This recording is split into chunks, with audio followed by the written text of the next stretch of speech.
So just showing how to set up the workbench for the Ford van.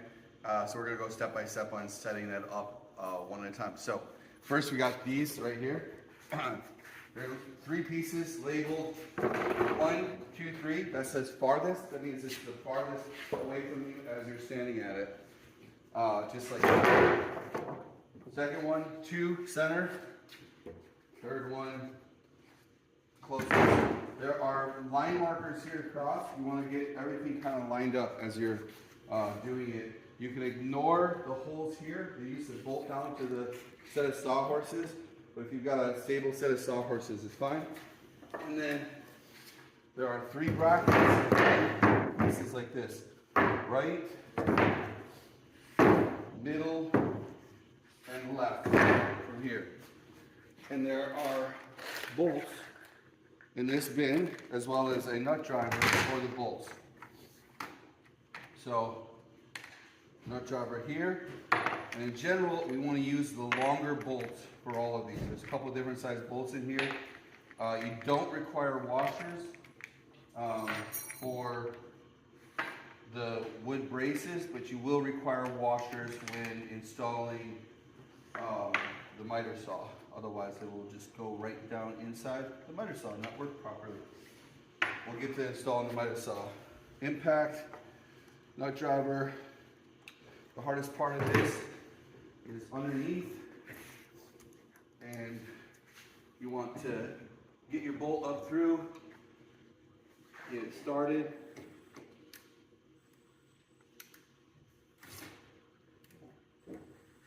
Careful not to cross set, and put your impact on a low setting. You will strip out these mounts that are in there. They're just aluminum mounts in the wood. You will strip them out if you torque it way down. Carefully get it started. Make sure you're not cross-threaded. So that's the first one. That's the right. Then the hardest one to do is the middle, because you have to reach in. I would suggest starting with the middle bolt. Aligning that first. Getting it started.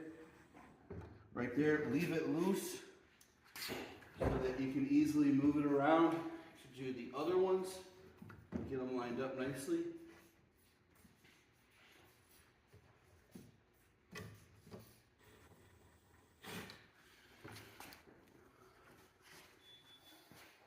So it affords you the ability. Now, as I get over here, I can see that this is not aligned because the lines were not aligned right here. So I just quickly moved it over and put this one in. And because it's loose, I can easily pop this up through, see it aligned with a hole in the board, and then start it like that. So it just makes it easier to do that.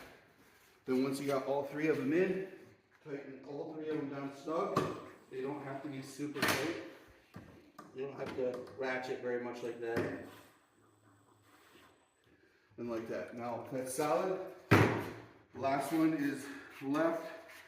Again, you'll see that there's marks on here to help you know where the bolts are. Start with the middle. Make sure you don't cross thread. That just started to cross thread on me. That's why you gotta be careful with it not cross threading. I think there was something that got in the threads of that. We'll fix it here in a second. There's an extra one in the bolt bin for that. So that's in there. Miter saw goes here. It's got a shadow line to show exactly. There are mounting holes in the bottom. There are 4 bolts with washers. Again, the same thing. Gently start, get it aligned up.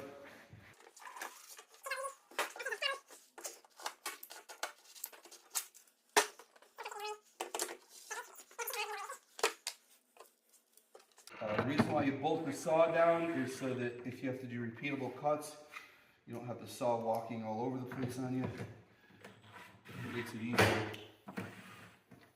And I broke my own rule here of tightening it down all the way too soon. You want to leave them loose until you got them all done, and we're good to go. So that's how you put it together. Then the way you take it apart, I'll show you here in a second. All right, so back apart, it's the same process, even easier. Take the saw off, put all the bolts away in the bolt carrier.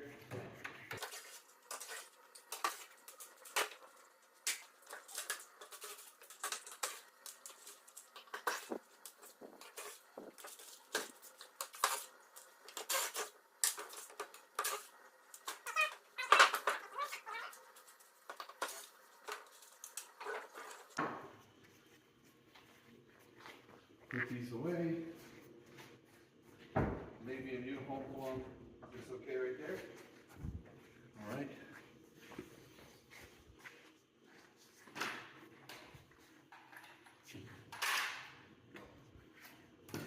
Then one at a time. Goes.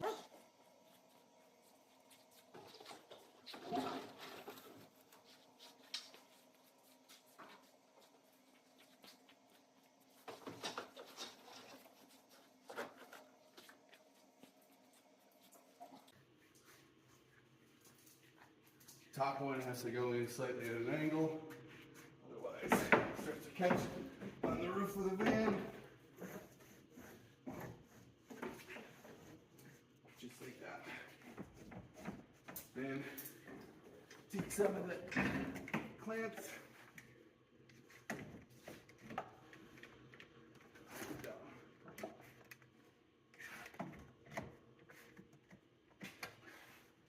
Right all the way. That's it. That's simple.